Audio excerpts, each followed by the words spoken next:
Hey guys, what's up? It's me, Joshua Suliruka here, your host of the Impact Podcast Show. Now, before I do introduce our next special guest on the Impact Podcast Show, I'd love to say two things. The first thing I would love to say right now is I want to say thank you. I want to say thank you to those that are listening to this episode either through Spotify or Apple Podcasts.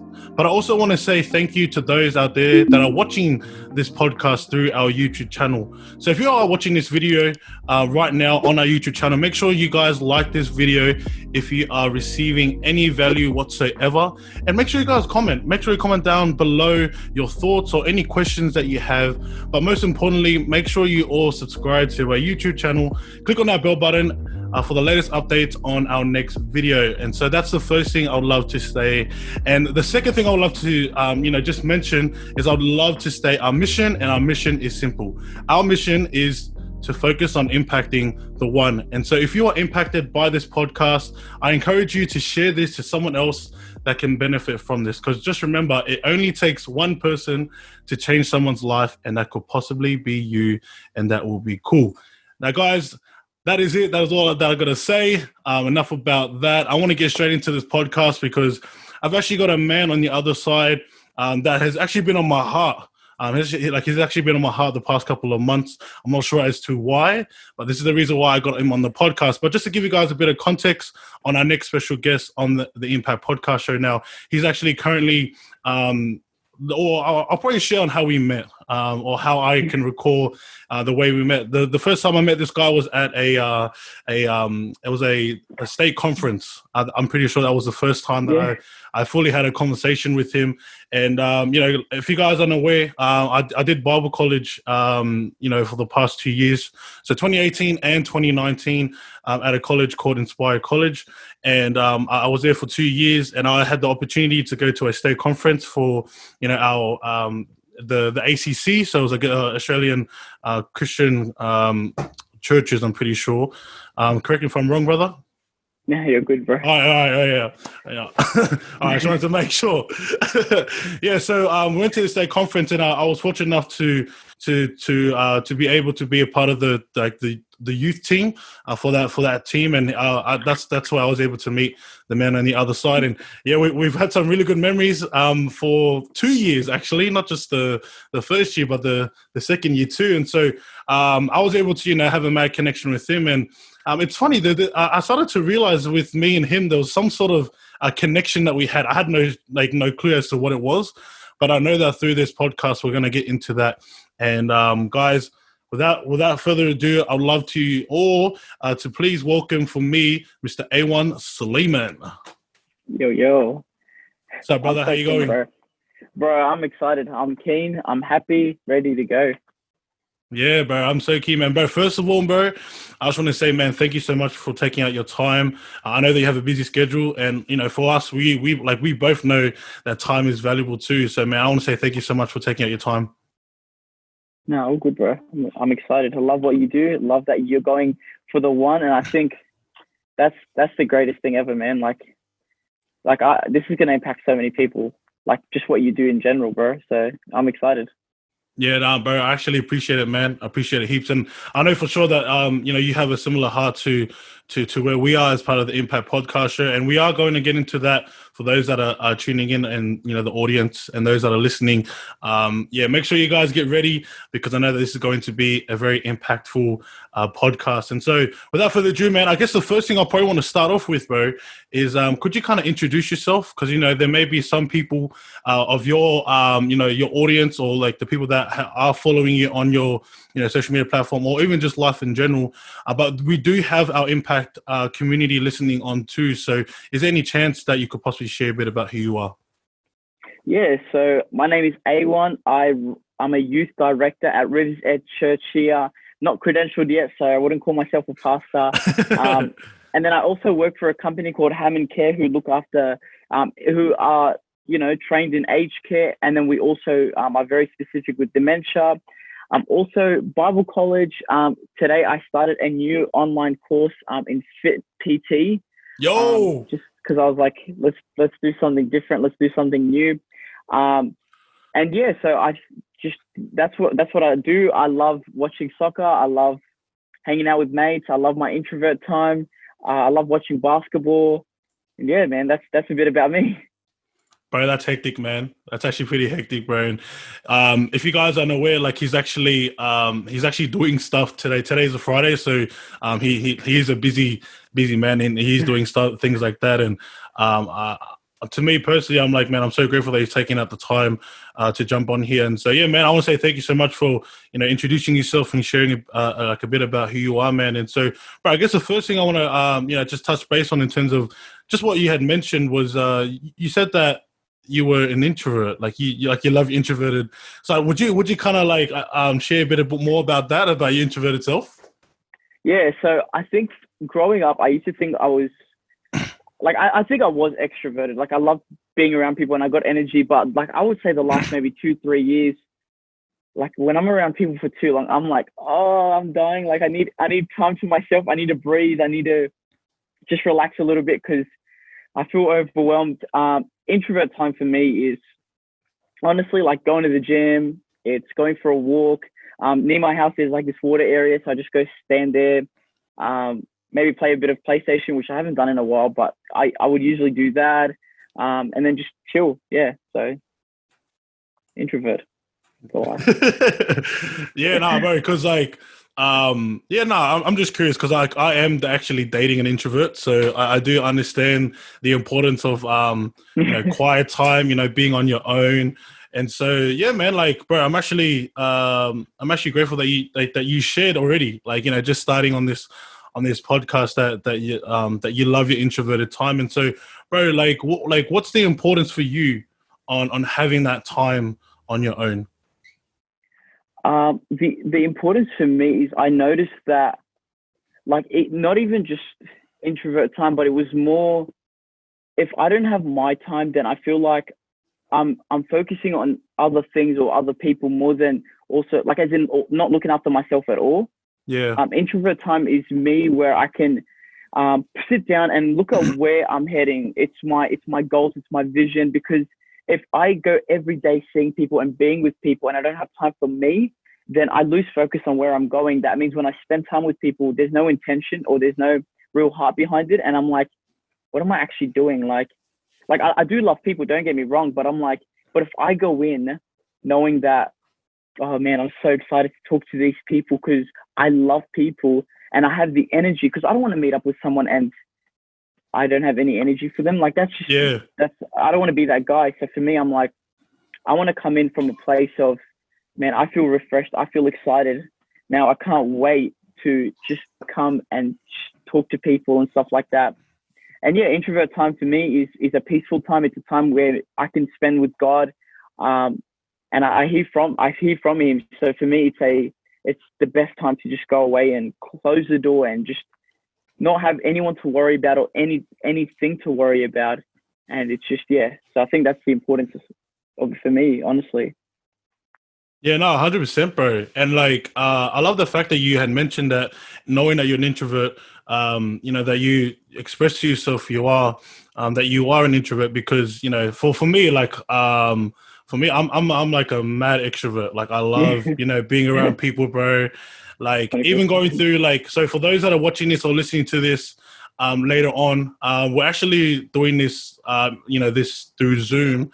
But the reason why we're doing it through Zoom is because of this COVID like pandemic. And so for some people like Aywan, like, bro, he's G'd up, bro. He's saying, you know what, this is the best time, like he's like, bro, praise Jesus because I get opportunity to kind of do my alone time. But then for someone like me, I think I came into a place of, knowing and understanding that, yeah, like you need to balance. You need to balance it out. You need to have time on your own, but also you need to go out there and make time for people. And so, bro, like, knowing for you, man, like, cause like you did mention that you are like a youth director, like how did the COVID pandemic play out for you as a youth director?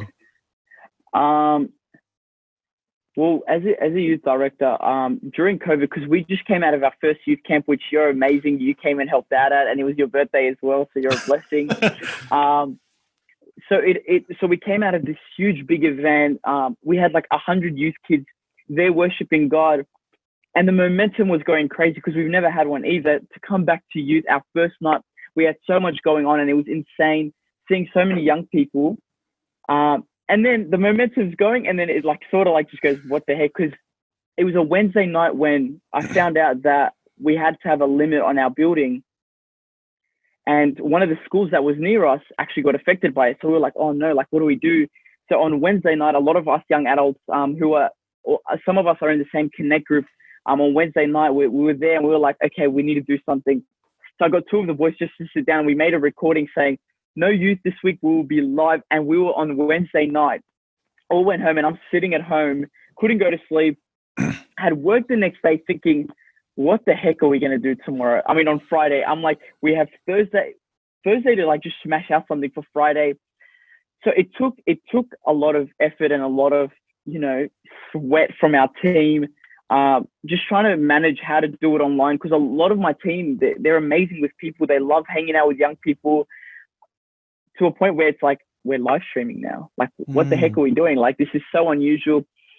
So it affected us. But I think one thing that I was so proud of our team, from myself and just our church, was that we decided, you know what, like, no matter what season we're in, through a pandemic or not, we're going to share the gospel through every way we possibly can. So we just started getting Connect groups to meet up through Zoom. So exactly what we're doing here. We also had youth live stream, and then we would always do something after the live stream, most Fridays, where we would do a big Zoom call. We had Tim Manor join us, captain of the Parramatta Eels. That was incredible. Shared great wisdom with us. We had young people sharing. We had guest preach on live stream. We just did different things, because for me, I believe that if we do the same thing, it can get very boring. So we were like, let's just do as many things as we possibly can. And if it works, it works. If it doesn't, then at least we've learned from that and we move on from it and we try something different. So it affected us, but now we're slowly getting back into it. So hopefully it all goes well again. Yeah, no, bro. I honestly, like, I'm so grateful that you're sharing this, because, for me, like, a lot of people don't realize this, but I'm actually, in a similar position as Aywan. Just being around young people. I am a youth leader at my home church, and so I do understand the frustration that you go through. Just trying to look for kind of new elements or like new ways of engaging young people. And so, bro, my next question to you, man, is like, bro, for you being a youth director, bro, like, how difficult is it for you to engage your young people? Oh man, the reason why I know that it's hard is because I was that kid as well. I would sit at the back of youth, and as soon as the pre-show would go up, I'd be like, oh, here we go, the boring part now. Or when they would start singing some slow songs, I'd be like, oh, here we go, people are going to get emotional. Like, I'm not the most emotional person ever, but I was like, because I came from a place where I wasn't going to youth group, to going to youth in Year 9, to all these, because we started off with literally one young person and a youth pastor who needed to grow a youth ministry. And I remember going in and it was just like 8 people, and they're all like raising their hands and singing out songs. And I'm standing there like, what is wrong with these guys? They're like weird ass. So engaging with young people for me was sort of, at first, when I first took over, I felt like I was doing what kids would have been like, oh, that's so boring. And then one day I realized, I'm like, man, I don't want to be this guy. This is not who I am. I'm like, I don't want to be this guy. So I decided to sort of change up our Friday nights, still a bit of structure to it. But it was also like, we used to preach for sort of different times. And I'm like, no, we can't do that anymore. We need to change it and cut out the sermon to shorter, make it more engaging, use demonstrations, use slides, get crazy, have a dance battle in the middle of it. Why? Because kids these days, their attention span is like that. I know that because I'm like that as well. Yeah. But if we get something that's engaging, that's exciting, that, it's like, what the heck? So one week we had 1 month we did a sermon series on like movies. So you had to show a movie clip and then preach on it. And then, man, like, that was one of the most successful Fridays we had, like, as in engagement, because kids are like, I know this movie, or I've never seen it, and they're engaged. And then they hear like a good side to it, that, God can actually change your life through this. So that was really good. That was impactful. I think as youth leaders, as youth pastors, as youth directors, whatever you want to call yourself, I think we need to learn that we need to be comfortable with changing structure and changing the systems, because at the end of the day, we're working with people. We're not working with robots. And if we're not willing to change up the structures to go towards the vision, then we're not willing to see change happen. So that's why for us, we do crazy things. Like Fridays are always different. Like for tonight, we have some of the guys to play soccer, some people in the foyer playing board games, and then we have some of the worship guys in the main auditorium recording music. So like writing songs and stuff like that. So it's like just random. It's out of the blue, but I believe that helps young people go, there's more to youth ministry than just sitting down listening to a sermon. I remember we had a games night at youth, and usually games night don't seem super spiritual, but I'm like, man, if we serve a living God, then he should be working everywhere we go. So I remember I pulled up a young person. I was with one of the other youth kids, and I'm just like, man, I felt like God was saying, pray. So there's all these kids having tribal wars, and I pray for this kid. This kid like starts to tear up, opens up to me. In that moment, gives his life to God. And it wasn't a sermon. It wasn't an altar call. It was nothing like that. It was just a young person who loved being there on a Friday night and had an opportunity to say, you know what, I want to follow God. So that's what it is for me, bro. Like, yeah. Bro, that's hectic, man. Like I love how like you shared, in terms of engagement, trying to get people on, because even that, like you would understand too from being a young person yourself, growing up and going through the youth stages of your life, Yeah. like on how boring little little things are just sitting in the same place for like 30-40 minutes and being like, Yep. like this is boring. And then like even now, like you being in that position, it's like you're actually walking in their shoes and understanding, I actually understand exactly like that, I understand exactly the fact that you can't listen to like a 20-minute or 30-minute like sermon or a talk on someone, or even that. It's like I can understand that the stories that we're sharing is boring. It's like, oh, how about instead of me, I'm not going to change the message, but I'm just gonna change the method. That's what I kind of had seen. Sure. So is that something that you kind of agree on? Is that something that you would agree on? 100%. Because like at the end of the day, like the word of God, like if we share the word of God, it's going to change lives anyways. But we just need to be willing to share it in different ways. And it doesn't even need to be us holding a mic. It needs to be us sharing the word in different ways. And then also not only just speaking it, but also showing it. Because obviously we know that actions speak louder than words.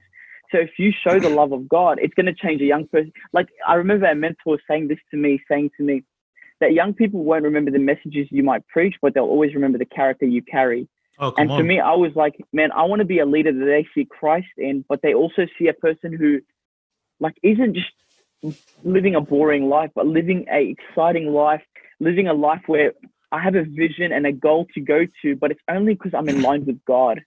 So yeah, I'm with you, bro. I'm with you on that. I like that. Yeah, man. Because bro, like I've just learned, I've learned through, the past couple of years on the fact that, when you're trying to engage with young people, it's all about, still sending that message out, still understanding that, God is the way, and even just going into other things like, that you do have a God who loves you and cares for you, but it's like there are many different other ways that we can do it other than just doing the exact same thing that we've been doing for the past, 20, 30, 40 odd years. So, but guys, just letting you know, I'm not a pastor or anything. I'm just saying this just based on observation. But yeah, if you are listening to this and this is, and you are getting value, make sure you guys let us know through our social media platforms, and that would be cool. But yeah, other than that, man, we're actually going to talk more about this probably roughly on the end. I actually want to get straight and just really focus on you, man. Like I want to focus on just, really talking about you and allowing you, to get yourself out there. And, for someone like Aywan, man, he doesn't really talk about himself. I know that for sure. That's probably the last thing that he's wanting to do. And I know that he's a very humble man.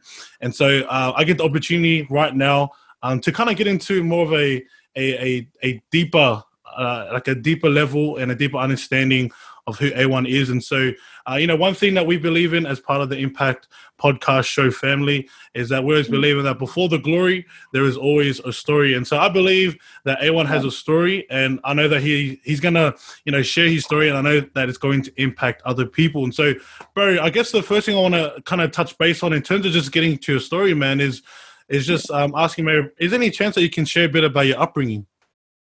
Yeah, so I won't get too much into the testimony side in case you want to ask more questions on top of that. Yeah. But I grew up in Iraq.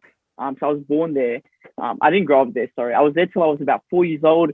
Then my family, me, my mum, my sister, my dad, moved to Turkey. And then we lived there for a year before we could get into Australia. And my brother was born there. And then we came over here, started kindergarten straight away, was in ESL for kindy and year one. I remember sitting in the back and I used to laugh at some of the kids, like they can't even speak English. And I was sitting there like, I can't either. But so it was like, I was a bad person. But I remember going into school, life just seemed fine. And I remember as I was getting closer to high school, and even when I hit high school, I hit year 7 and I went to a Christian school. I heard about, because I grew up Catholic, so I didn't really know, like, I didn't really go to church. For us, it was a tradition, not a lifestyle. It wasn't a relationship. It was just you go for Easter, Christmas, and then once off just so then you look good. In my family sense, where in our family, it's like that. That's what it was like. Yeah. I remember I moved to a Christian school, and so I moved to a Christian school. Life was fine. And I remember growing up with some people whose parents were divorced. And I was like, that's so weird. That's unusual to me. And even in my culture, that doesn't happen.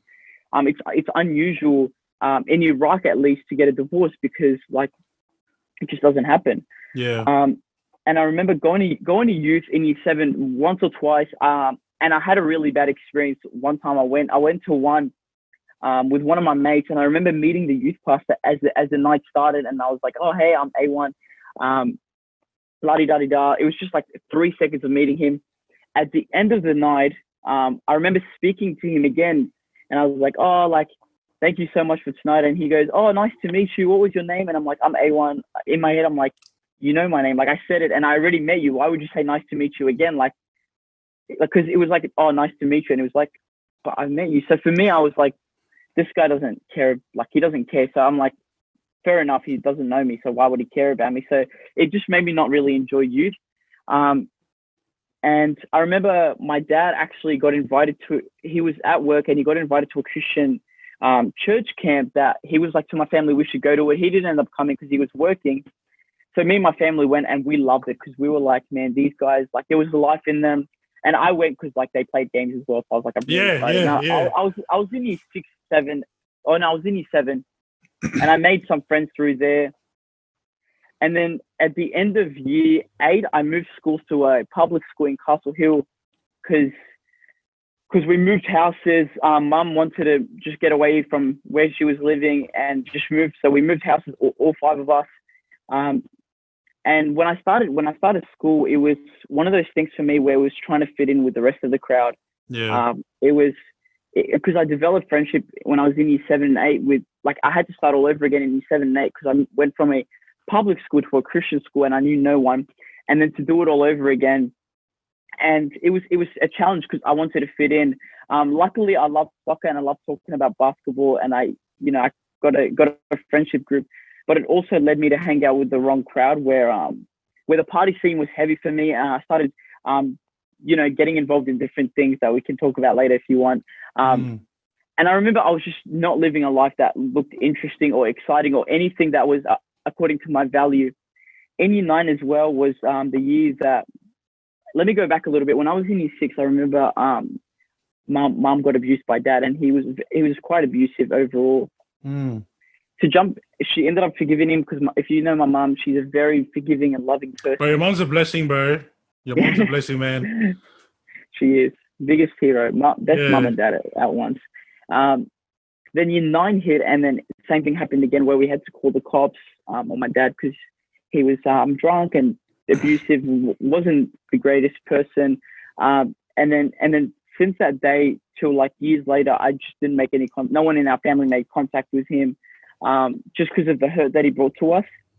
And around that time, a youth pastor called me, and he was like, dude, like, I'm starting a youth ministry with Riversedge Church. So the church I'm at, I want you to be a part of it. And in my head, I'm like, so I met him when I was in year 7. He came and worship led at our chapel, and I went to his youth ministry once. It was really cool, but I lived so far away, so I could never go anyways.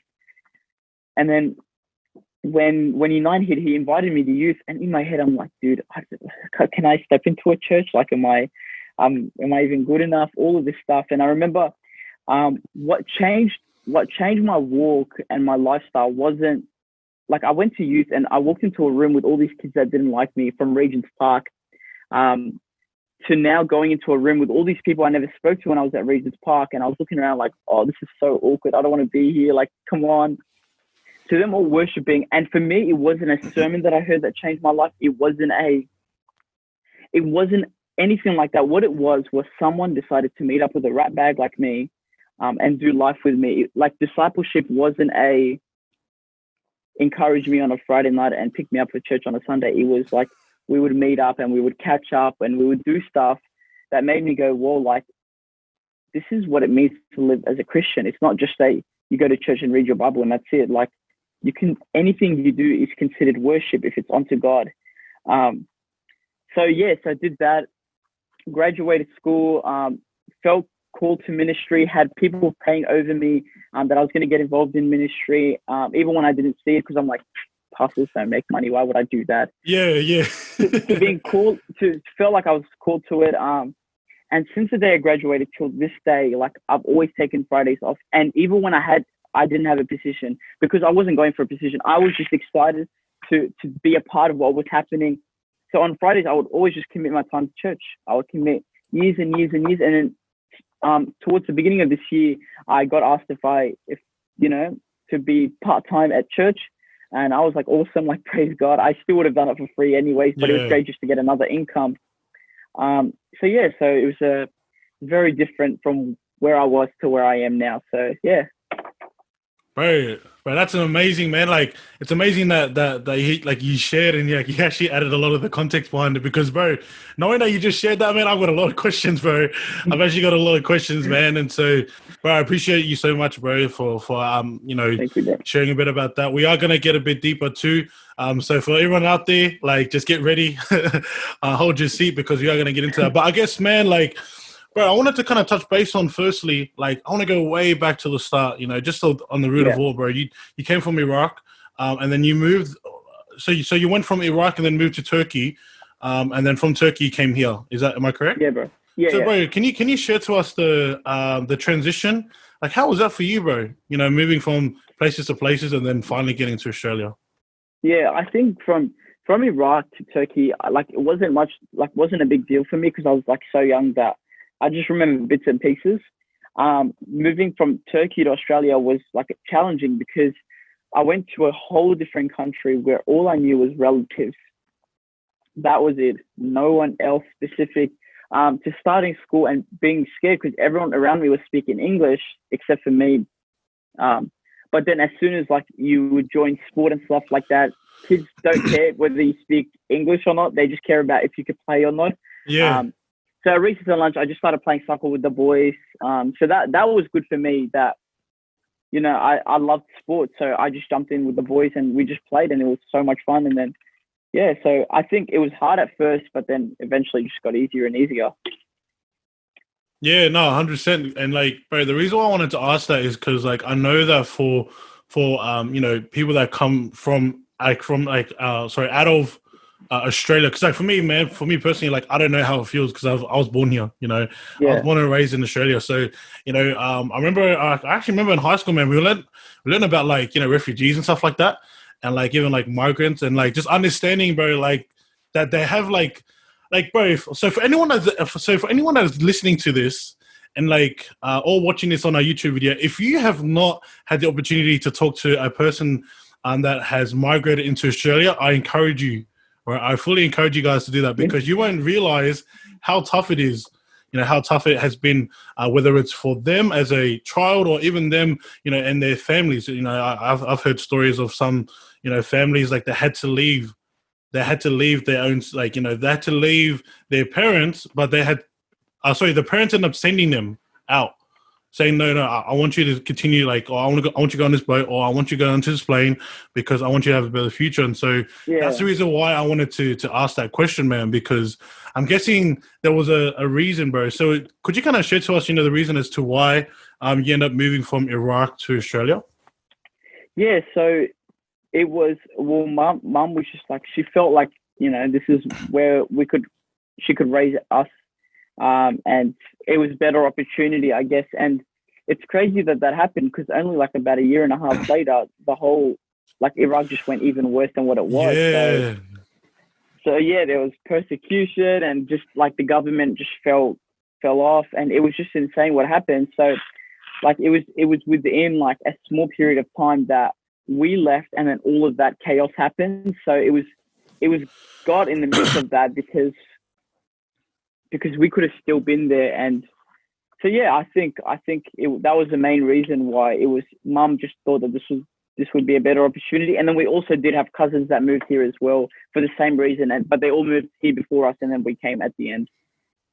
Yeah. All right, cool. Yeah, man. Thanks so much for sharing, a bit about your why, because, at the end of the day, it's really good to get a bit of clarity, as to like, what's the reason why? Did we just come here just because? Or, I know that for some families that come, from different countries, I know that some of them, they do it because of persecution. I know for other cases, it's due to the fact that they want their kids to have a better life. And everyone thinks, right, like everyone thinks from other countries that Australia is the the promised land, and that it's going to be the way.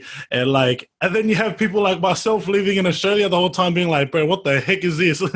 But honestly, I reckon like it's all based on like perspective. I guess it's just how you see it, and how you perceive it. But man, I want to say thank you so much for sharing about that, bro. I guess the next question I wanted to kind of touch base on is I want to know more about your family, man. And so, bro, could you kind of share a bit about how it was growing up in your family?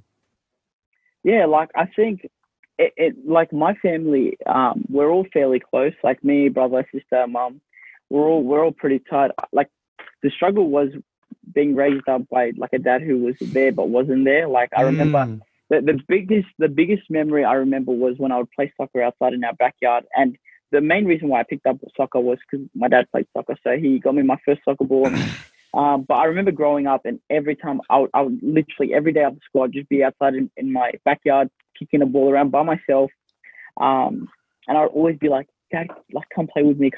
And like the only reason why he was like in the backyard was have a cigarette and then go in, and then 5 minutes later come back out and have another one, and then go back in, and then just repeat the cycle. But like till this day, I've never had like a play with him when it comes to soccer. Like I've never played soccer with him in my whole life. So for me, it was that person that would just live in your house, but you would never speak to. He was very reserved, didn't speak much, didn't say much. So it was always a challenge, because I'm like, man, all I want to do is like have fun. And I remember even when I joined a soccer team in Year 7, I would go to soccer games, and my mate was the one who told me to join his soccer team. I remember going with him, and his dad would always come, and his dad would take us back home and stuff like that. And I remember just seeing them passing the ball around, and they would always throw me in as well, because, I was like family to them. But it was just annoying to see like this dad who was like amazing, who would like spend time with his son, kick a ball around. But then like my dad like never came to a game. So for me, I was always like, and mum would come, but I could see her just sitting there like, what the heck is going on? They're just running back and forth. I don't know who's winning. If the other team scores, she would cheer and be like, oh no, that's not the right team. But, the person who got me into the game is the person who wouldn't like support me in any way. Like, not like, and I never wanted to go pro. I just loved playing it. But like, it was just that like wish of like, like maybe today he'll come to the game. And he was always an overpromiser. He would promise things and then wouldn't go through with it. So I was always like, he's coming this week. This is a week. And then he just wouldn't be there. And I'd be like, where is he? Like, why isn't he here? I'd be like, oh, he's caught up with work. And I think I made excuses for him where I'm like, oh no, he's busy, that's why he couldn't come. Like, and it was just a battle in my head. And then one day I was just like, maybe he just doesn't care. Like maybe he just doesn't want to be here. And then eventually I just stopped hoping that he would come, and just been like, yeah, cool. Like I'm fine. I'll just play and have fun. So yeah. Yeah, man. Oh, bro, that's crazy, man. Like, and bro, thank you so much for sharing that, man. Because like even that for some other people, like like there may be listeners and people actually tuning into this being like, man, I fully get you, like I fully understand that, or they may be listening to this and being like, oh, I'm actually going through that right now, man. So yeah, I guess bro, that's the reason why I don't take this lightly. And I say this in every podcast because I don't, like I can never take doing this podcast lightly, because we're actually getting into like the nitty gritty sides of, you know, a person's life, you know, like your life. And then this is like something that not a lot of people get the opportunity to, you know, do, is just like talk about their life and talk about their story. And, you know, it's crazy that you're mentioning this, man, because, you know, for me, like I work as a, you know, a student wellbeing support officer, and like you'll understand what it is, you know, like, you know, working at a school. I know that, bro, I'm pretty sure. Well, bro, could you kind of share the school that you like? Because I know that you're working at a school, bro. And what school was that again? It was Marsden High School, so I was there for about 2 years. Bro, I was gonna say that, man. I was like, oh, I don't know if that's the right one. Marsden High, yeah. But yeah, man, like, and like you'd understand this too, man. Like just being at school and like just, you know, making impact in like young people's lives, and just kind of being there, being present, bro. So like I fully understand, you know, where you're coming from, in terms of you know, growing up in a family, and then even that, just having your dad just to be there, you know, I think that's kind of all you wanted, you know, in like in a family. And bro, even that, bro, I just realized that it was actually your dad playing soccer that ended up you saying, you know what, I want to play soccer. So bro, I wanna ask, man, I'm really curious now, bro. So knowing that you end up making that decision, would you believe that was something that you made the decision of doing? Like, was it the choice that you made, or was it just you seen and you're like, oh, I have to follow through? If you can recall. To play soccer? Yeah. It was something that I got taught by, like, to a point where I was like, maybe I should stop playing it because it was something that he liked. Maybe I shouldn't like it. But like, I think for me, it was just me knowing that I genuinely do like it. Like, it's a sport that I genuinely love watching and also playing. And it was a decision that I had to say, you know what, like whether he comes or not, I'm still going to play. I'm still going to have fun. My mates are here, even though it hurts. And even though I'm like, dang, like, why couldn't he just come? And even though I said I would still play it, even if he doesn't come, you would just have those weeks where you would like make eye contact with another family and you'd be like, far out, like, all we have to do is show up. Like, I'm in year 7, like the games don't even go for that long. I'm not even in a good division. Like the games go for like short. I'm not the best player, so I'll probably be subbed off for a bit as well. Yeah. So I'm like, just to be there and, you know, just to be there. I don't care if you never kicked the ball around with me. It was just to be there. So I had to tell myself and remind myself. And I'm one of those people where I don't like opening up about things, like, which I do now. But it's always been a challenge for me because of it's a pride and shame thing. But it was something that I always buried in, saying, no, I'm fine. I don't care if he doesn't come. That's fine. I'm fine. Like, I'm loving life. But deep down, I was like, but why didn't he? Like, why am I not a good soccer player, or is it just that I'm like boring to hang out with? I don't know, but yeah. Yeah, bro. And like, you know what, man? Like, just adding to what you're saying, I think for us, because like, bro, I'm on the same page as you, man. Like, my father was like, you know, in and out. You know, he's not in the like he's still living now, but he's not in like kind of like my life now, similar to you, bro. So I fully understand where you're coming from, bro. In terms of just having your dad present, you know, just having him there, and I just wanted to add on to what you're saying, bro. That, you know, there's gonna be moments in our life where we have an opportunity to not let that follow on through. You know, like when we have our own family, if that's something that you're wanting to get into, you know, having your own family and stuff like that, bro. You know, just having a bit like, you know, present. But bro, I can fully relate to you on the fact that, you know, you'll be playing soccer. For me, I'm a footy player, so you know, I'll be playing footy, and like, bro, you mentioned it, bro, and you were spot on, bro. The over promising, right? It's like I'm trying to figure out how to say it. It's like, you want to over deliver, right? Okay. It's like you want to over deliver something, but then you don't want to tell people everything, but then you want to over deliver on it, if that makes sense. Yeah. So like, as your, like, you know, for your father, it's like, you know, if you had told me that, I'm only just going to be there, and then you over deliver, bro, honestly, that's the best. But what you've done is the opposite. You kind of like over promise. You're going to be there. You're going to go to Macca's. We're going to buy new boots, and it's like nothing. It's like, oh, bro, what the heck just happened? Like, come on, man. But bro. It's so true, man. And like, bro, the reason why I wanted to add on to that, man, is because, you know, if you're listening to this and you are a father, right? You are a father. Like, yes, I understand, like, there is mothers out there, and like, I encourage, shout out to all the moms, but this is like for us, like, because this is something that we're actually experiencing. These are things that we actually experience, not really having like a father there. For me, I was fatherless, but for you, it was a father that was there, but he wasn't there. He wasn't present, which I love the fact that you mentioned that.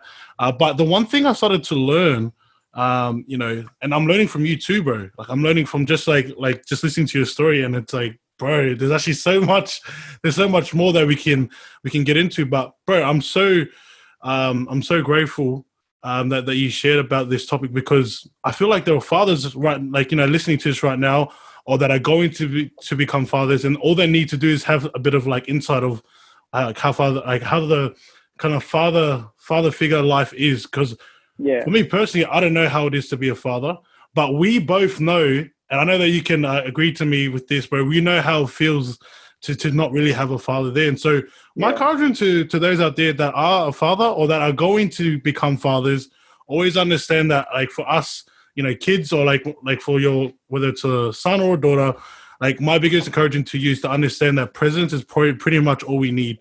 Like, sometimes you just being there, being present, and being like fully present, like getting off your phone, or like, Stop doing work. not watching, a soccer game. It's just like, just be there and be present, bro. So, is that something that you can agree on, man? Is that something that you relate to? Yeah, for sure, bro. I think like, and even just like growing up, like seeing different dads and how they operate, and even with church world, like, I noticed the two biggest things that, like, I wish I could tell every father, and there are great fathers out there, don't get me wrong, some of you guys are incredible, like, honestly incredible, is I feel like fathers need, like, to be reminded of two things. One of them is, like, as you said, presence. It's like, don't get us anything. We don't need anything. If you it's so true, bro. Like build a fort with us outside with whatever we find, and let's go crazy. Like, do something crazy like that. The other thing I feel like that I struggled with, and seeing other kids in my youth ministry and even in the school struggle with, was that. But the other thing was pride. Oh, yeah. Dad, if you're a dad, or if you're going to be a dad, get rid of that pride. It's disgusting. And I had to learn that as well, because I got carried that through to me, and I had to get rid of it. But like, one thing I've noticed is like for example, church, I'll see dads encourage their kids to worship God. But then you look at the dads in worship and they look like they're dead. They're literally like, and I'm like, is there anything exciting for you? Like, it's like, how do you expect your kids to be worshiping when they look at you and you're not doing anything? Oh, and wow. I'm not saying you have to go on your knees and cry and rate. I'm saying worship like your kids are watching you 24/7, which they are. They're wanting to know what you're like. And I've seen so many kids like just hate their dads, which like annoys me, because I'm like, your dad actually loves you. They've just made mistakes. But to be there for their kids, but then also if they start teaching them what it's like to be a man or a daughter of God, like at a young age, as they get older, they'll watch the habits of their parents and be like, man, I really love that about my dad. Like, there's a family in our church, the dad worship his heart out. Like, I love this dad. He's one of my mentors and he worships. I love that about him. But when you see his kids standing right next to him, like all the youth sit next to each other, these kids sit with their dad and they're in high school, but they're worshiping God as well. And they're not like, they're doing it as a family. Like, they're like a unit, honestly. Like, I watch them and I'm like, that's how I want my family to be. Like, they're all together, like all their hands are raised. Like, it's insane. And I watch that and I'm like, that's what I want to be like. But the best part of, like, honestly, my dad leaving was, now I've learned, like, my dad, I feel like, has given me the best lessons of fatherhood. It's pretty much do everything he didn't do. Yeah, come on. And I think that's what I've learned from it. Is I would say he's probably my best teacher, because I know everything on what not to do. So praying that I'll be the best father there is to my family. Come on, bro. Come on. And yeah, I think that would be my biggest thing. It's the two P's. I love that, bro. I love that, man. That's so true, man. Like, bro, I'm actually getting value from this. People say to me, like, when it comes to your mission, it's like you're impacting the one, you're impacting, you're impacting us, and it's like, what's the real deal behind it? I was like, bro, at the end of the day, we're all getting impacted. I'm getting impacted. every special guest is getting impacted, bro. And bro, I'm loving what you're mentioning, man, because what you're saying is exactly what I believe in, bro. Come on. Like even the fact that you Love mentioned that. about your teacher, like your greatest teacher is actually the one that didn't do right what you wanted, bro. It's like you didn't fulfill the expectations that I had, even though it wasn't that big. Like, bro, I'm pretty sure, man, being present or just putting your phone down and just being there isn't gonna take its I don't think it's gonna take the whole world. I don't know if you're going to lose any money. I think the only thing that you're probably going to lose is your pride, bro. I don't know. A bit of humility and getting rid of stuff. Lose the pride, get rid of it. Get rid of it, guys.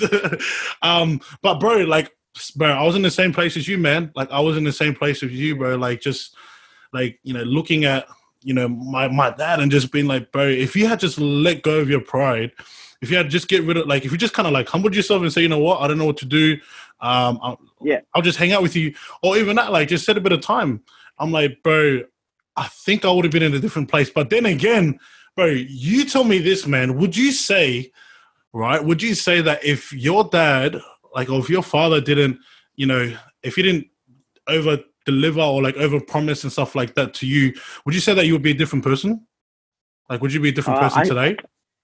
Yeah, I think so. I think, I don't say that what happened with my dad, like, it's obviously shaped me to be the man that I am. But I feel like if I grew up with a dad who was in love with Jesus and let go of that pride and made mistakes, but he still showed me that he was there and he was faithful, I feel like I would still be in a similar place, but would have just had a better understanding of how to be a man. Like, knowing that you have to go on YouTube just to figure out if I should shave this way or if I should shave that way, because I didn't want to get split ends. I was like freaking out. I'm like, dang, I don't want to do that. So I went on YouTube, but I'm like, but if I had a dad, he could have taught me lessons on how to, do similar things to that. I believe that not having him around has taught me resilience and perseverance that I reckon no way in heck would have I learned unless I went through that pain.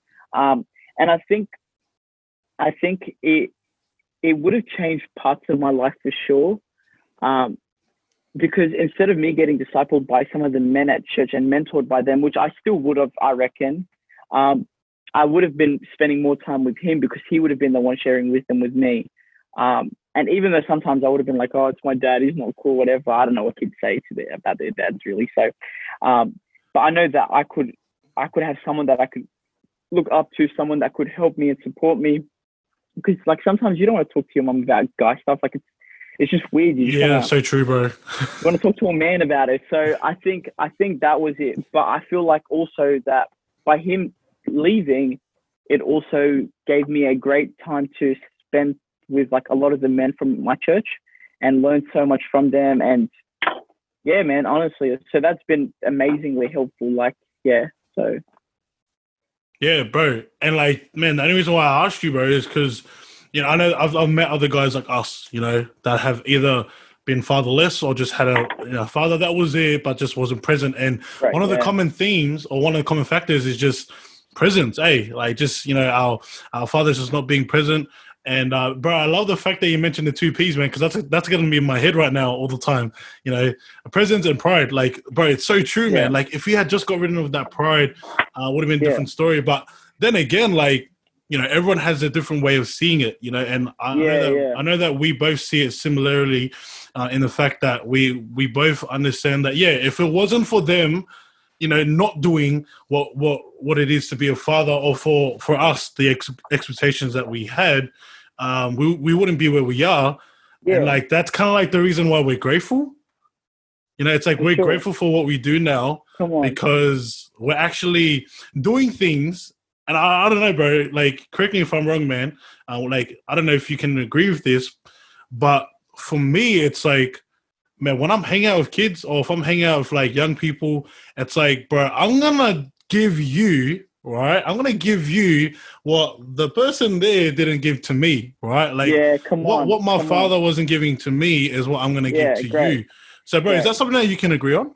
100%, bro, 100%. Like, it's crazy that you mentioned that because, like, last year we had a boys and girls split night for youth, and we had all the boys downstairs. And I said, if dad is not present in your life, can you raise your hand? there was about, I would say, let's say there were 60 guys in the room. About 53 of them put their hands up. And it's crazy because before I took over like youth directing or youth, whatever you want to call it, all of our team had a father in with them, like a father. Since I've taken on, we've had like 5 new leaders step in who none of them have had a great like upbringing or dad is not in the picture at all. So I'm like, man, I was able to relate to these people from a point of, I feel the same way. Like I feel the same way, but if I can do it, you can do it. And if you're younger than me and I can, share a bit of wisdom with you, I don't have every answer, but if I can share a bit of wisdom as a 23-year-old to a 15-year-old, then when you become 23, you'll be way better than me because you'll have knowledge already that I have now. And then when you're 23, you'll be like way ahead of me in every way that I'll be like, far out, let's go. You're going to be better. And then they get to share with the younger generation who will even be better than them, but then like twice or 3 times or 1,000,000 times better than me, which is what we aim for at the end of the day, is to make the next generation way better than us. Yeah. No, bro, legit, man. Legit. Like that's pretty much the way it goes. And you know what, man, like just you sharing that, like I remember like one of my mentors just saying to me that at the end of the day, your goal is as the leader is to make your young people better than you. Yeah. If you have that pride in you saying to yourself, you know what, like I'm only going to limit them, I'm only going to be placed limitation on them, then it's not them, it's you being that leader. Come on. And bro, like I've gone through places where I've actually placed limitations on certain young people, and I looked at myself being like, it makes sense as to why I am. It's like, because there's a person in my life, it was actually my own father who I wouldn't say he didn't, like, I believe that he didn't place a limitation on me.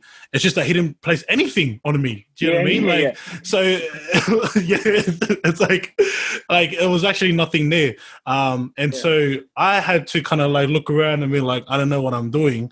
And like, we had to learn the hard way. And it was actually based on experiences of life. And you're like, oh, snap, bro. Like, why didn't anyone teach me? And so, bro, like, knowing that we both understand each other, man, like, what's some of the learning curves that you've learned, knowing that, even though your father was there, like he wasn't really there? Like, what's some of the things that you've learned as a person?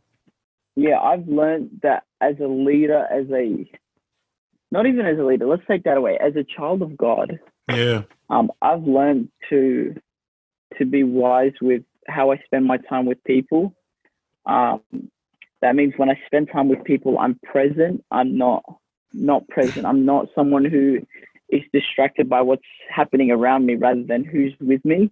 Because I knew that him being there but wasn't there made me go, I never want to be like that. I never want to be someone who's with people that I love that I truly love, but then not care about them. So I know for me that has been a learning curve that has been hard because those habits have followed along, that I have acted like that, and I've needed to stop in that moment and be like, what am I doing? Like, I'm saying I don't want to be like him, but I'm acting like him. But it's just the habits that have fallen down across to me that I've seen and I've acted out, and I'm like, that's not what I want to be like at all. So I would say that's a big one. Pride is a huge one because, again, I've battled with this so much that it's held me back so much in times that even my pastor, when we would talk about serious, like deep stuff, I would only go surface level because I was worried about getting deeper, because if I get deeper, then what if he walks out of my life as well? Or what if he goes, Aywan, why did you do that? You're a horrible person. So for me, I had to let that go. And it's funny because even when I have opened up to him about stuff and I've let go of that pride, a week later, I'll battle through something and I'll be too scared or too prideful again to open up about it, because I'm like, but what if this time is different? But it's like, man, I've had enough conversations with him to know that it won't be like that, because I know he truly cares about me. Yeah. That has made me realize, like, it's okay to open up. It's okay to let go of that pride, because pride will only hold you back. Oh, yeah. Like, pride will hold you back. But if you step out of that, you walk into freedom, and freedom might be harder, but it's going into the root rather than just putting a bandage over the issue. And like, I had to learn that the hard way, because when I would put bandages, it would still hurt, but it was like that second of satisfaction where it was like, this feels all right. And then day after happens, the band-aid is off, same thing again. But when you deal with the root, you go all the way deep and it hurts so much. But when you've overcome it, every other time you're fine, because you're like, it's getting better. I don't need to hide it anymore because it's out in the light. So there were the two things. And I think I say the two P's, like presence and pride, because it's something that I've had to battle with for so many years. And if I had to share with any young person about, or any person that wants to be a father, there would be the two things. And not that I'm a dad to have experience, but I've seen a dad who hasn't succeeded in being a great dad, that I wouldn't want any kid to ever like go through that I would want them to find freedom and I want them to be fathers who kids can look up to and be like, I want to be like my dad one day. And don't be a boring dad. Be a fun dad. No one wants to look up to a boring dad. Yeah, and also raise your hand, like raise your hand. Come on. Come on. But you know what, bro, it's so true, man. And you know what, I was trying to say, I don't know, there was a saying that was running through my head, and I think, like knowing that, like, me and you, right, we're not fathers, right? Like we're not fathers in the physical, but you know what I mean. We're fathers in a different era, if you know, you know. Yeah, come on. But bro, like, there was a saying that was running through my mind, and it was like, a smart person will always get themselves out of an issue, right? Whereas a wise person will never get themselves in that position at all. That situation, they'll never get in that issue. And for us, I feel like that's what we are doing, right? We're not wanting to go through the same experience that our fathers went through, but instead we're like, right. We're gonna say, no, we've actually learned from not really good examples. But what we're going to do is we're going to do the opposite of that. And we're going to, and I feel like it's first that we put it on ourselves. We really drill it inside of ourselves, and then we project it onto other people. Come on. Right. And so, bro, like, I just wanted to add on to that, man. And because, bro, like, even that, I know that there's a lot of people that will be relating to this story, and that will be relating to us, and just being like, yeah, man, I'm going through it right now. I don't know what to do, man. And so, bro, talk to us, man. Like, what's kind of been some of the things that made you overcome, this kind of need of a father in your life? What's been some of like the things that have helped you out to be the man that you are today? Yeah, I think first is having people there. Like, don't ever be someone who doesn't open up to people, because if you do, you're only limiting yourself again to wisdom and different experiences that you're battling through. And I know that for so long, I looked at people and I'm like, but you don't know what I've gone through. And then when I hear their story, I'm like, dang, like, tell me more, like, share wisdom with me. How can I? So I think finding people that you can trust, that you can ask questions and they will share wisdom with you that can help you.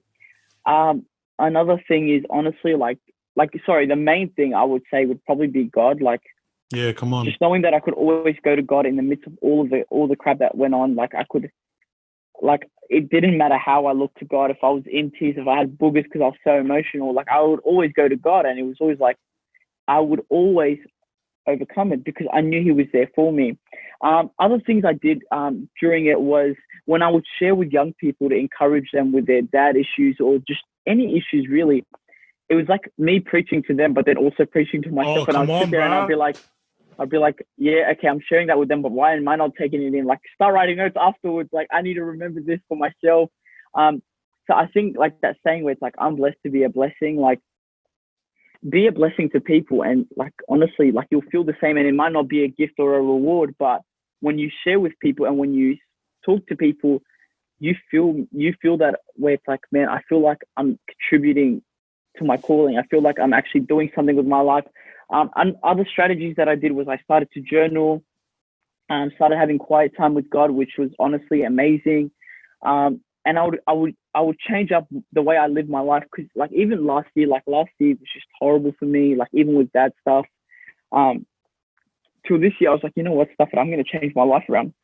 I'm going to start gymming, going to start eating healthy, going to start like setting time where I can sit down and write, like look at my goals and be like, where am I at? Like at the end of last year, I was in debt, like 23 years old and in debt. Like it wasn't a huge debt, but it was still debt that I needed to pay off.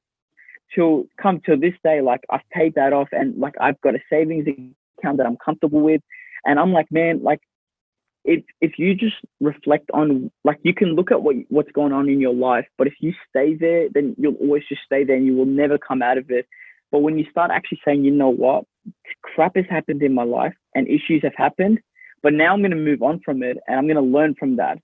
So that's why I started getting mentored by people. That's why I started spending time with God. That's why I started journaling and started doing all these things, because I'm like, the only way I can be a better me is with God and with me saying, you know what, I can do it. God's got me. I can, if I just change up what I'm doing. Because like if you eat poo and like trash, and like if you eat rubbish, then don't expect to be healthy and feel good when you wake up. You won't feel great at all. Or if you don't work out at all, then you'll wake up feeling like, oh, I'm a slob, or I don't feel comfortable, or I can't be bothered, and all of this stuff. It's because like if we don't change the small things in our life, how do you expect to get big responsibilities and big things in life as well? So for me, I taught myself, you know what? Only person that can change me is me, with God obviously, but it's me. Like no one can force me to do anything, but it's up to me. So that was a big thing for me, bro. Bro, amazing, man. Like, bro, I'm so grateful that you're sharing this, because bro, like, this is insights. These are kind of like solutions that people need in their lives. You know, even myself, man. Like, I was in a similar page to you. Like, a lot of people question, like, you know, Josh, how are you able to live a life without a father? And I'm like, oh, bro, don't worry, man. I got a father, that's for sure. Yeah, come on. You know what I mean? So, yeah, man, like, bro, I'm so grateful that you're sharing this, because you're actually adding value. Like, you know, and I feel like for us, Thanks, us guys, like we take, like, I think we take it too lightly, you know, when we're sharing things. And the only reason why we do it is because we've said it to ourselves so often. Like, we're telling ourselves often, like, you know, little things like being present with young people. It's like, we know that, we've been doing it for a while, and it just becomes like a normal routine, you know, like just a habit, like in a habitual routine. Or if you're going to the gym, it's like, oh, I'm just going to the gym. But it's like, no, like if you go back to the root as to why you do it, it's like, then it becomes a different story. You know, for us, you know, the reason why we're present with young people is because when we were their age, it's like we wanted us. You know, we wanted the person like who we are now to this day, of being, you know, just being present with you, listening to you, just having fun, you know, not being too boring, and you know, having a sense of humor, and most importantly, you know, one thing I've learned most is that authenticity and like being vulnerable is probably the biggest key. Like the biggest key. Like if you want a kid to break in terms of like in terms of in terms of their pride, if you want to really break their pride, like be vulnerable. Like you be vulnerable yourself. Tell them, like, I want to say your deepest, darkest secrets, but like come to a point of like humbling yourself, because I'm telling you, they will come down to you. Yeah, come on. Like, so true, bro. Is that something that you can agree to, bro? Yeah, bro. Great point that you shared, the vulnerability. It's so imagine if we had dads growing up that were vulnerable with us. Man, the respect would go out the window. I'd be like, you're the man. Like, you still care about me, you still love me, you still provide shelter and food for me, but you're also vulnerable with me. Like, again, you don't put the burden on me, but the fact that I know that you're struggling, I know that when I go through struggles, hey, my dad goes through struggles, and look at him, he's still loving it. So agree with you, bro. I love that point. Bro, it's so true, man. Like, like just us talking about this, I'm thinking to myself, bro, vulnerability is key, fam. Like, if you're wanting, and not even, bro, I feel like it's not even just young people. I feel like it's just in general. Like, if you really want to break into someone's pride, like, you be vulnerable. Like, you share to them something that they'll be like, oh, snap, like, this guy's legit. It's like, bro, I'm telling you, like, bro, like, I end up sharing, like, you know, I went talking to one of the boys, you know, a couple of weeks ago, right? And I shared something like real touchy, and then, bro, I don't know, he just started opening up. I don't know, and I was like, "What the heck?" And for us, because we do this so often, you know, like when it becomes a habit of you just being vulnerable so often, you start to be like, "Oh, nah, like it's the norm." But then you have other people who have never opened up in their life, and hearing a story that they can relate to, and then being able to be like, "Oh, snap, I'm gonna let it all out." Yeah. So, yeah, man. But bro, I wanna touch base just something quickly, because I feel like what we're just talking about right now can actually relate to the next thing that I'm wanting to get into, or like the next step. And bro, I want to talk about you, bro, and the biggest setback that you've had in your life? You know, I've been seeing, you know, your journey. Obviously, you're starting something new that we're probably going to talk about just roughly at the end, about your new journey and this new, you know, this new thing that you're jumping into. But bro, could you kind of share to us, you know, some of the, or I would say, like, to you, what is the biggest setback that you've had in your life? In just all Yeah, aspects? I think just in life in general, bro. Like, just in life in general. Yeah, I think besides, like, so that stuff played a huge part in my life, but I think it was like just my mental health issues that I struggled with. So like not more depression. There was a little bit of that, but it was my anxiety. So I feel like that was a huge setback because so much of the things that I was anxious about didn't actually happen. It was just always the process and overthinking everything that I would never want to step out and do anything because I would be like, what if this happens? What is that? And then none of that ever ends up happening. So yeah, bro, that was a huge one for me. Bro, that's crazy, man. And like, bro, that's something that I did not know, you know, like I only just realized that recently as you started to share a bit about, you know, what you went through. And so, bro, like, how does it feel, right? Like, how did it feel knowing that you're going through, you know, like your anxiety and just even like creating stories in your head that weren't even true? Like how did you feel going through that? It was weird because like I used to think that mental health wasn't a thing, but it's because I grew up not thinking it was a big deal. Like as in, so I don't know, man. It was a challenge because like I would start thinking of scenarios, and like I'm one of those people where I'm always thinking about things. Like my mind runs like it's out. My pastor freaks out because like I'll message him at 3 a.m. like sending him a whole thing saying what are your thoughts about this? Like all these ideas down. And it was a struggle for me because I had so many things that would just happen at once. And I would think about so many things and so many people and all of that because I wouldn't just relax a little bit and just trust God in those situations, I would start to freak out and I would start to be like, what's going on? Like, what if like I moved to this and if I do that, or what if I went into ministry too far, like just anything though. It could be anything. It wasn't anything specific. So it would just run my mind wild to a point where I was just tired and I'll just go into a place where I wouldn't want to do anything at all. Yeah. And like, bro, people don't realize that this is real. Like it's a real thing, you know, anxiety is a real thing. Depression is a real thing. And, you know, like for me, as much as like, I'm saying it with passion, I'm just saying it because like I've gone through the same thing. And I feel like, you know, self-care is probably like so important. Like, and for me being an extrovert and you being an introvert, like for you, like you take that so seriously in terms of like self-care and being like, I need to have my quiet time. But even for me being an extrovert, I've learned within myself that there will come to a point where you'll be so surrounded with so much people that you tend to forget about who you are. Just because you're surrounded to so many people, you're getting so much energy. And so like, when it comes to me and my self-care, like, bro, I'm getting my self-care done right before going out, you know? And like, bro, I'm gonna get all real right here, and I'm gonna be kind of true. I'm gonna share a bit of a story. You know, in my favorite book, right, there's a guy, his name's Jesus, right? All right, in my favorite book, all right, in the world, and there's a story, right? And you know, Jesus, I don't know if you guys heard the story, or for those that are listening, he ends up feeding the 5,000. Right, he ends up going out and like with his disciples, and he was able to feed the 5,000. And then for me, I started to learn even during this pandemic, right? Even during this pandemic, where you know people are losing their jobs, people, you know, going through like a major crisis, and it's like it's not like there's like a war or anything that's happening, but like things are getting taken away from us during the season. Yeah. And so I remember I was reading it, and I remember it came to a point where after Jesus had gotten, you know, ended up doing the miracle of feeding the 5,000, he ended up sending his disciples to the next journey, right, to the next destination.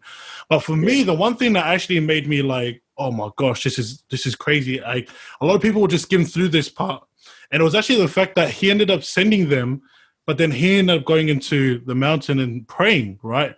So what did I get out of that is the fact that Jesus, right, the greatest man in the world, right, the holies of holies, he made the decision, right, to say, you know what, like, I need to have my time on my own. And I feel like, you know, me personally, whether Jesus was an introvert or extrovert doesn't matter, right? Like, that's not the focus. The main focus is that for him, he understood about the miracle, right? That after the miracle was done, he needs to go back. He needs to go back to the source, you know, and he needs to actually send his people to be like, go away. Not really much go away, but it's just like, I'm going to send you into our next destination because I need time to myself. And for me, what I had to learn, bro, from that is that self-care, all right, self-care is like is something that we all need in life, right? Whether you're whether you're an introvert, extrovert, whether you're a leader or you're not a leader, whether you're young or whether you're old, we all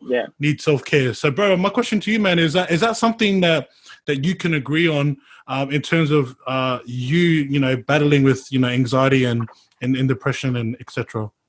Yeah, for sure, man. I think if you don't look after yourself, like, don't expect to look after people, because you will, but you'll run out, you'll run dry.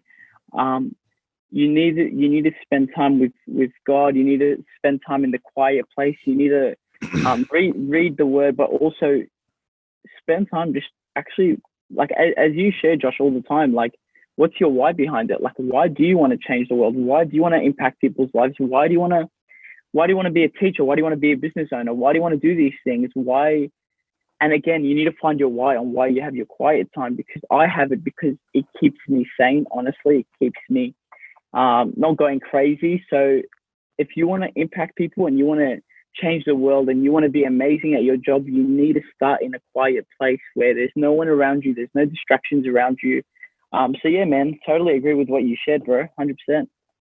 Yeah, bro. And like, yeah, man, like, I appreciate it, bro. I appreciate you, you know, even just like sharing your story, you know, coming onto the podcast and just sharing your story and adding value. Because at the end of the day, man, we don't know, hey, we're never gonna know the many listeners that are listening to this, you know, right now, whether it's in the comfort of their room or at the gym or even just in their car, you know, driving to work. They're probably going through a lot and just being like, you know what, I needed that. You know, I needed someone to tell me that, yeah, self-care is something that I need. And so, bro, my question to you, man, is like, knowing that you went through that setback, you know, of, you know, going through, you know, having that build of anxiety inside of you and going through, you know, mad depression. Bro, talk to me, man. What was the setup? What was the kind of like the solution? What was the thing that you said, you know what, it's time for me to let that go? Like, what's that thing that made you say, you know what, yeah, it's time to go. This is it. Like I know that it can sound very used, but like God, it was honestly the main thing that changed my aspect of life, that made me go far out, was God. It was honestly like there's nothing else I could say besides God, because at the end of the day, I know that there's hope, regardless of what happens in life. And where does hope come from? It comes from God. Come on. But waking up in the morning knowing that there might not be hope at the end of the day, like for me, I can't live that way. I need to live my why, which leads to my hope. So for me, it was overcoming these things was through God. Again, surround yourself with positive people. Like, you hang out with the wrong crowd to influence them, you're more likely to go down that path as well. Yeah. You hang out with 5 people that love talking about video games, you're going to end up playing video games. Honestly, like, you hang out with a bunch of people that love Jesus. And I remember hanging out with people that would just talk about what happened in the past and the party days and all of that stuff. And for me, I was like, oh, I remember those funny moments, but I'm like, cool, like, great. But I remember, and there are mates that I have now that I spend time with, but we don't just talk about what happened in the past. We talk about what God is doing in the future. But not only that, but it's like, man, like, I'm wanting to have a family, man. I want to invest into a house, man. I want to do this business, man. I want to go into this. I want to work harder to do this. Because when you hang out with people like that, what will happen is you'll start to succeed. But that means when you start to fail, you'll be like, awesome, I have people around me that are supporting me. But if you're hanging out with people that like, oh, don't worry, man, like, just take it easy, all good, like, yeah, don't worry about it, you have the wrong attitude. So I think surrounding yourself with people that are going to actually help you change your world, instead of just doing nothing, I guess. Yeah. If I could, yeah, that's the best way I could put it. That's the way I would. But Yeah, bro. Nah, bro. I love the fact that you ended off like that. You know, you ended up saying like, rather than doing nothing, because I learned that it's better to take a step than no steps at all. You know, 100%. like the worst thing that you can do, and I know that this is a touchy subject for those out there. So just a disclaimer, like we ain't no professionals. Like we're not a professional in this, but we're just sharing our experiences. Like I know for me, when I go through times of like feeling anxious, like it's just I'm actually like overbuilding. I'm actually overbuilding something that's not even true. I'm actually overthinking, certain things. And so in that case, I'm just like, bro, like these are probably things that I need to do. And this is probably things that I need, to realize that like, bro, I'm creating stories that are not even true, that I need to actually figure out what is the truth. Like, what is the actual truth behind the story that I'm creating?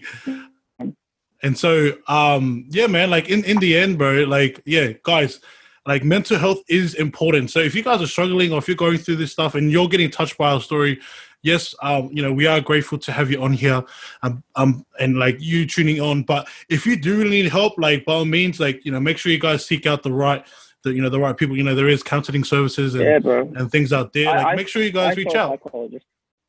I saw a psychologist, and I still do sometimes. Like, as in, I used to see him like once a week, to now I see him like once every couple months. It's so important. It's so important. So don't just read a book and listen to us. Like, take advice and learn from experience, but seek professional help, because they're amazing and they're trained in that as well. So. Yeah. Keyword, guys, they are trained. So they've got the accreditations, they've got all that stuff. But yeah, man, I guess just as we start to slowly fade off and wrap up this podcast, man. Knowing that, bro, like you shared your story, you shared that you came from Iraq, and then went from Iraq to Turkey, then Turkey to Australia, and then even that, man, you started to share a bit about your upbringing, growing up, in a family.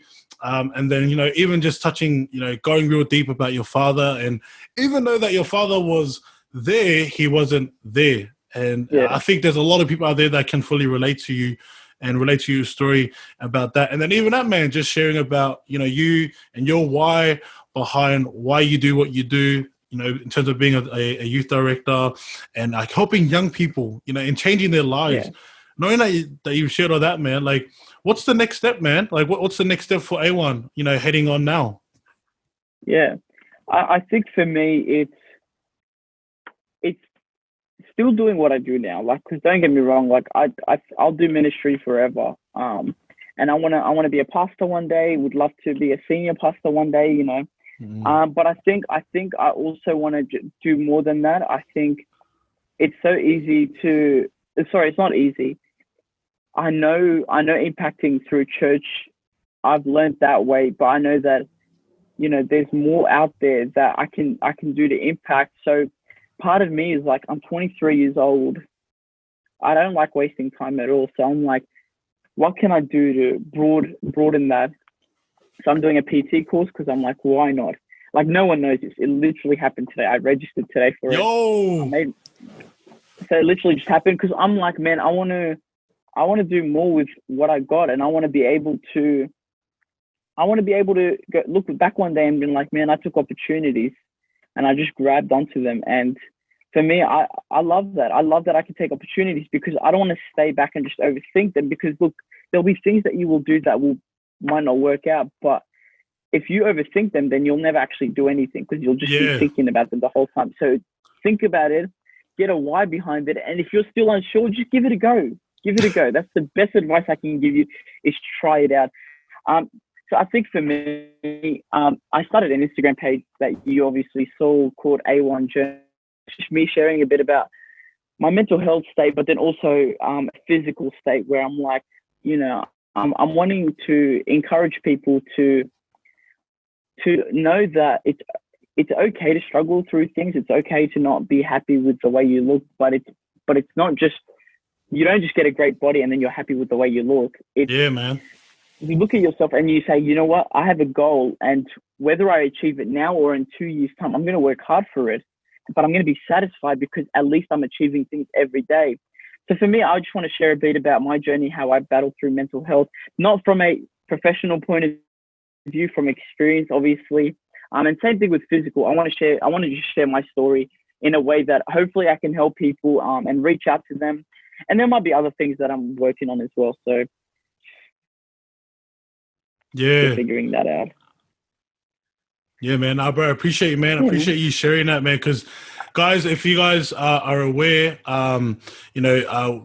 he's starting his own journey, and it's cool. I always say that the best way to lead is lead by example, and you're doing that, man. Like, you're already doing that as a youth director. But, bro, you're saying, you know what, bro? I'm gonna do more. I'm gonna do more, and I'm gonna kind of take it out of my comfort zone. I'm gonna get out of my comfort zone. And I'm going to actually kind of share. Because, bro, let's be real here, man. Not every introvert is going to be an extrovert. Not every introvert is going to be like, you know what, I'm going to share to the world. I'm going to just get a camera and say, I'm going to document journey. It's like, nah. As an introvert, bro, there's a lot of thinking. There's a lot of thinking that goes in the mind, man, in terms of making decisions. Yeah, it's true. So true, bro. Legit, man. And so... Oh man, it makes me think about some things I need to talk about later on, but we won't get there. But yeah, guys, other than that, bro, I want to say thank you so much, man. Like, thank you so much for jumping on. Bro, I've got a lot of value, man, from just listening to your story, and I know that the people out there have been impacted by you, man. But I guess the last thing that I wanna say before we finish up is, bro, knowing that you've gone through all this stuff, man, and that we're having people like both our impact community and your followers and other people out there listening to this, man. And bro, is there any encouragement, right? Is there any encouragement that you could possibly share to those out there that are listening? Yeah, well, glad you asked that. I've just been meditating on this verse for a while. It comes from 2 Timothy 2 verse 4, and it says, "No one serving as a soldier gets entangled in civilian affairs, but rather tries to please his commanding officer." If you want to be amazing every day you wake up, don't wake up wanting to get involved in things that happen of this world. But if you listen to your commanding officer, which is God, I'm telling you now, like, when gossip hits, when judgment hits, it's like, oh man, it might hurt, but my eyes are focused on something greater than what's happening over here. My friendship group is gossiping. Hey, I'm looking for something greater. Like, I think, like, for me, if I could encourage you guys with anything, one thing I had to learn was I had to let people's opinions and any words that they try to throw at me go and focus on God. And it is hard. Don't get me wrong. It is hard. But I believe that if you remind yourself every day that you're here for a God and you're here to please him and no one else, I'm telling you now, it will be the best. Like, if you wear Nike shoes, people will be like, why aren't you wearing Adidas? If you wear Adidas shoes, people will be like, why aren't you wearing Nike? You can't please anyone, but what you can do is you can please God. So put your eyes on God, and that's the best advice I can give. Bro, hectic, man. That's bro. I've got so many ideas now that I want to get into now, just by hearing that, man. So I'm getting encouraged too, bro. So, bro, I want to say thank you so much for that, man. But guys, that is all that we got for this episode, bro. I want to say thank you so much, man. But I know that there's going to be some people. There's going to be some people that are wanting to connect with you. So, bro, what's the best way that we can, get people to connect with you? Instagram works, bro. Like, I'll reply to everyone, so I'm cool with Instagram, man. Yeah. So I'm pretty sure from what I can recall, it's Aywan Journey. Is that the one that we're talking about? Like, yeah. So Aywan Journey is my is where I talk about mental health and fitness sort of thing. It's still brand new. I've only started a couple of days ago. And then if you want to just message me on my normal one, it's just literally Aywan.Suleiman, and that's it. So it's nothing exciting. It's just my name and my last name. So yeah. Yeah, sweet. So, guys, for those out there that are watching this on our YouTube, YouTube channel or through our video, it'll be down in the links down below. But for those out there that are listening to this on Spotify and/or Apple Podcast, make sure you guys jump into our Instagram. We will be on our page, and he'll be on our following list, so you guys can check out his journey, Aywan Journey, and also through his personal page at Aywan Suleiman. So that would be cool. But guys, that is all that we got, bro. Thank you guys. I'll thank you guys so much for jumping on. A1, bro, thank you so much for jumping on, and we'll see you guys in the next one.